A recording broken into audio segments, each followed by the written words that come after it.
Hey, welcome to another episode of the WP Crowd. Happy New Year to everybody watching. This is going to be good. I know we haven't recorded in a while, but I think our new strategy is going to be good. For those of you who haven't seen, we're now on Facebook with a public group. You just go on, check out the events, which are all our podcasts, which record every Friday. If you feel like you want to join in, just RSVP going to the event, and that way you can be part of it. We record everything with Zoom, so just make sure you have Zoom on your computer and you'll be good to go.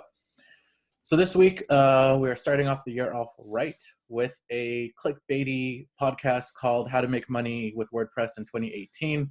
I figured why not just start the ball rolling with pure clickbait and interesting conversations just to get people aware that we're still alive and haven't bit the dust yet.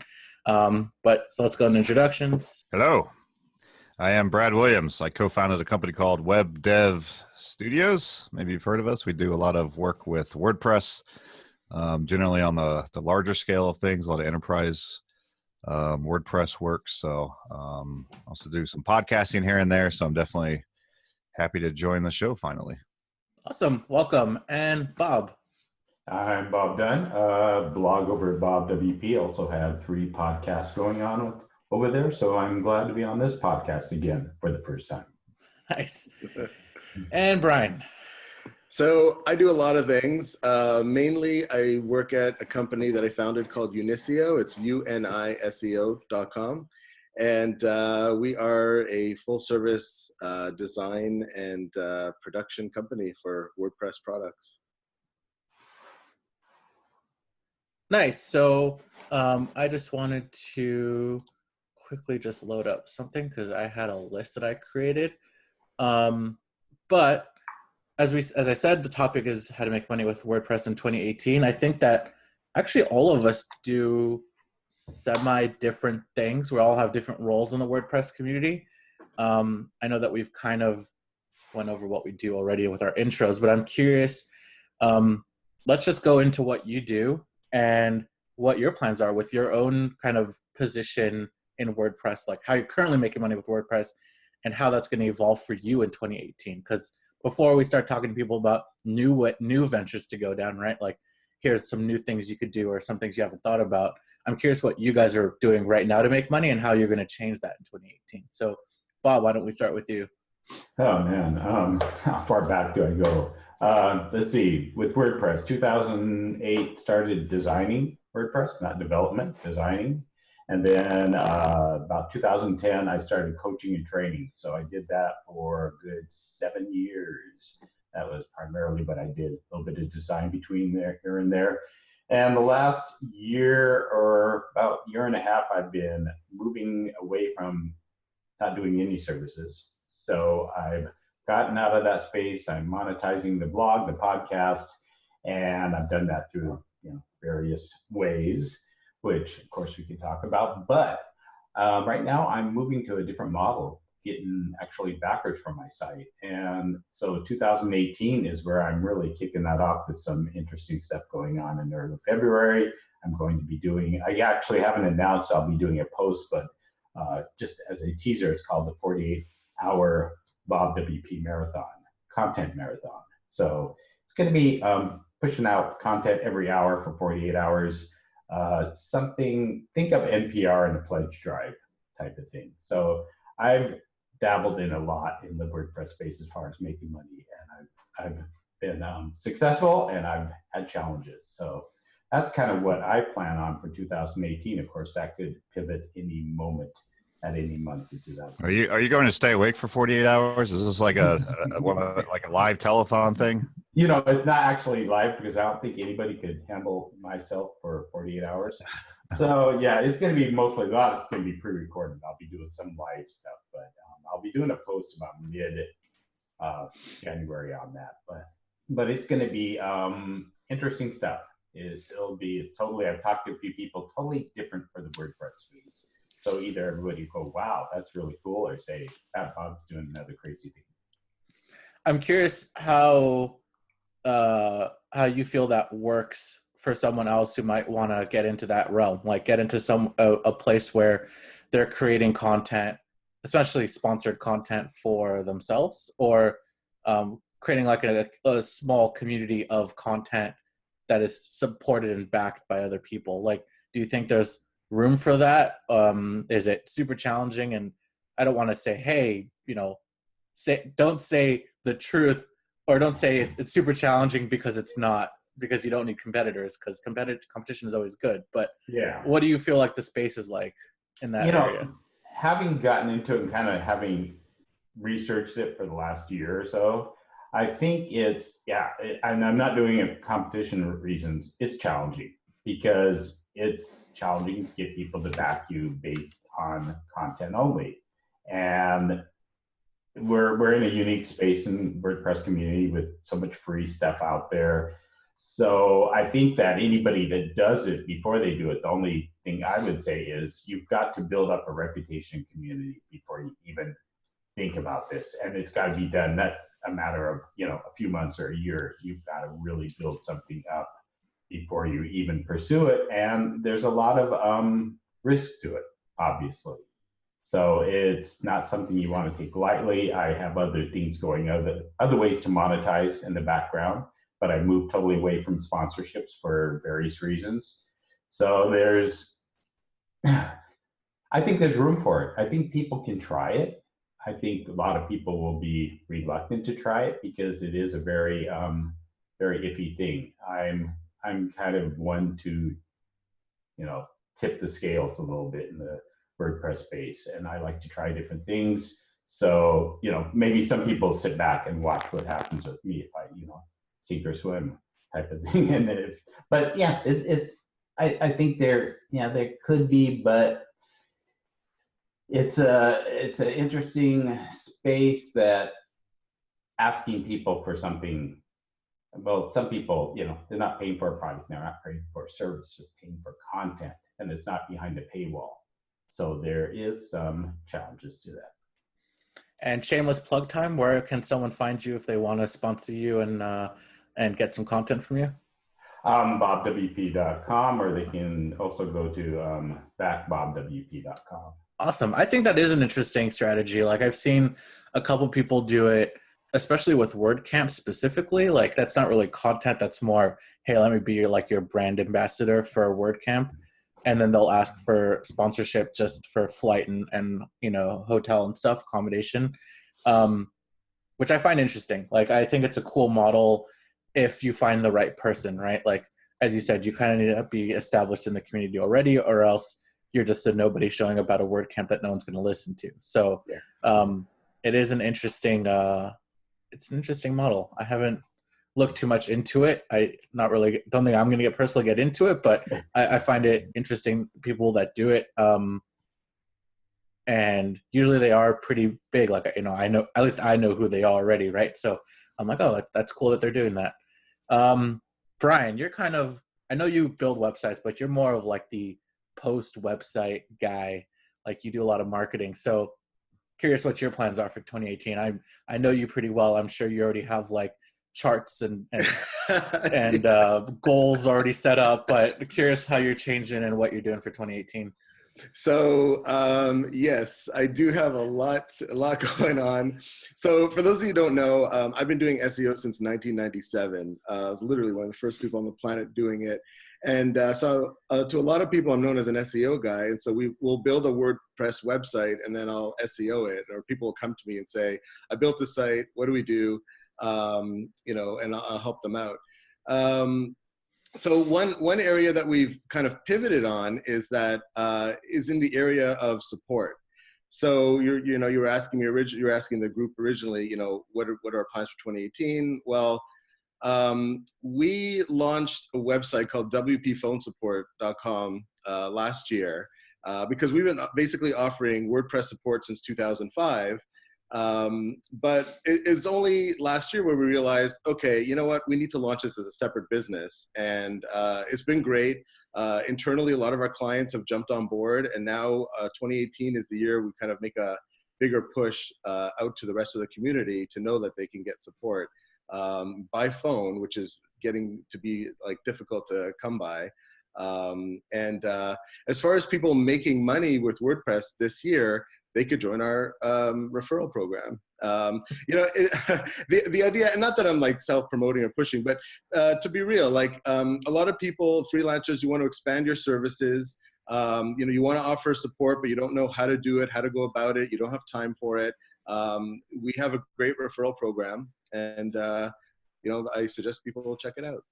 Cool. And that's just one of my plans for the year, but that's a big one. Cool.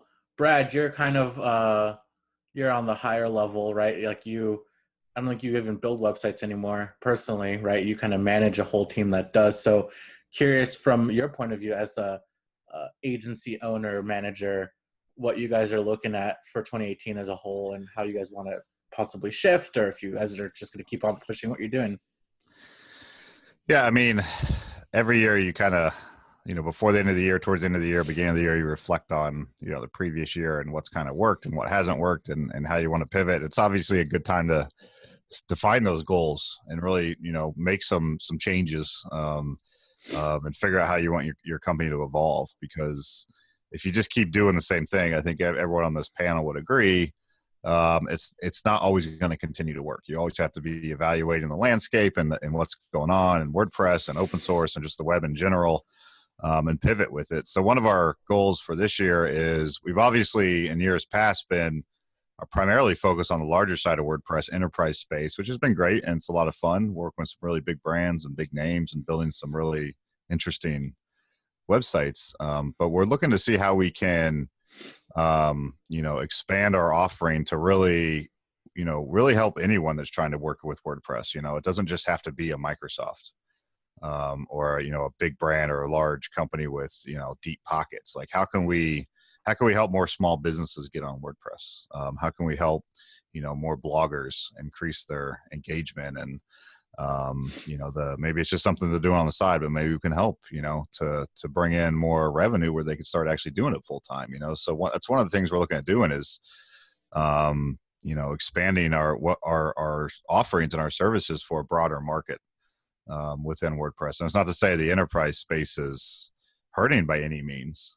There's still plenty of work to be done there, for sure. But it's, we're passionate about WordPress and we're passionate about the web. So at the end of the day, we want to make it a better place. That's one of my goals, always has been. That's our company goals. We're very passionate about what we do. So we want to see less and less crappy websites, right? So we want the websites that are out there that are terrible. We want to help those people. We want to get better experiences for them and their customers and their visitors. So, so it's been one of our goals that we're going to be working on this year.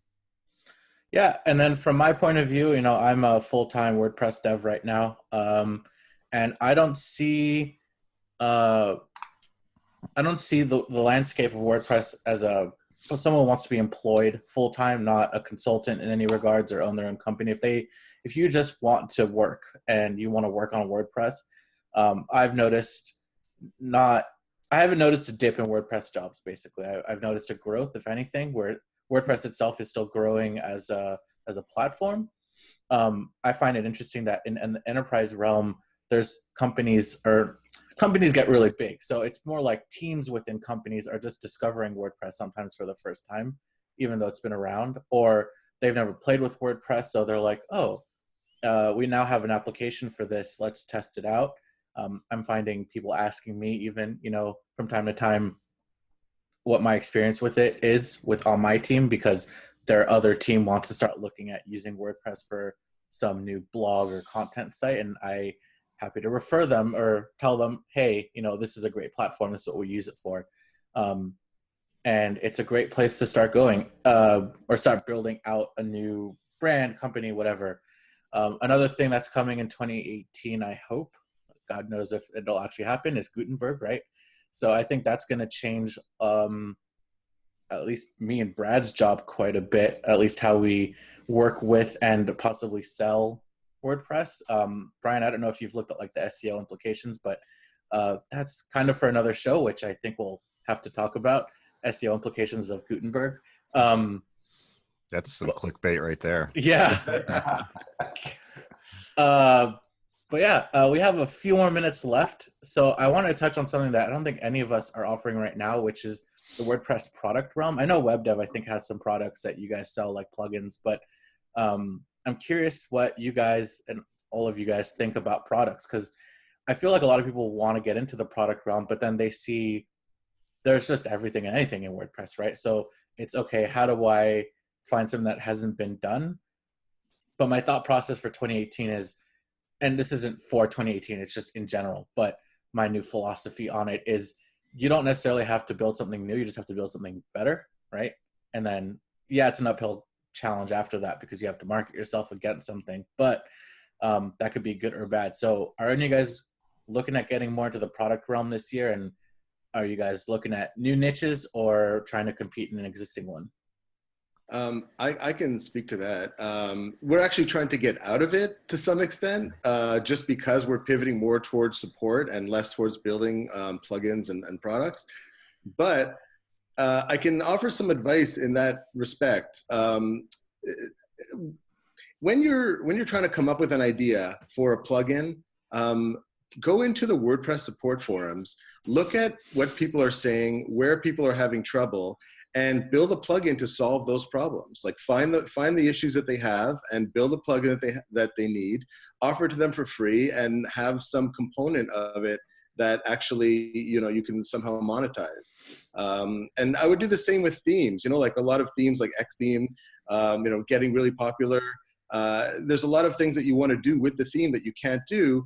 Build a plugin that works with the theme specifically, and then sell that, and you can monetize it that way. Yeah, I mean, we have a few plugins out there. It's just kind of a small part of what we do. We have a number of free ones, and then we have some premium ones.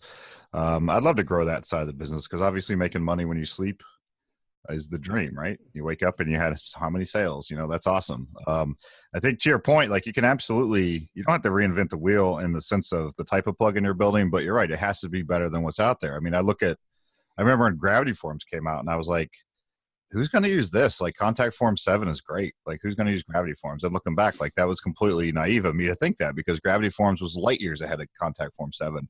And then of course we're all like, well, no one's going to compete with Gravity Forms. But then Ninja Forms came out and it's got a huge chunk of the market. And there's WP Forms, and which is doing amazing too. So, you know, and they're all different and great in their own ways. So you can absolutely compete with established players. I mean, the advice I would give people now, if you're just starting to get into it, you know, the plugin market a couple of years ago, I would say that was the place to go. Like the plugin itself was pretty wide open compared to like themes, which was very saturated. Now the plugin area is pretty saturated, but I think a market that is really booming and will continue to boom is add-ons for established plugins. Add-ons to like WooCommerce, add-ons to EDD, add-ons to a lot of these builders. I know companies that are building add-ons for like Divi and Beaver Builder, and they're making a ton of money, you know, enhancements. And obviously Gutenberg, the big buzzword of the year, right? Gutenberg premium enhancements, add-ons, modules, whatever it would be.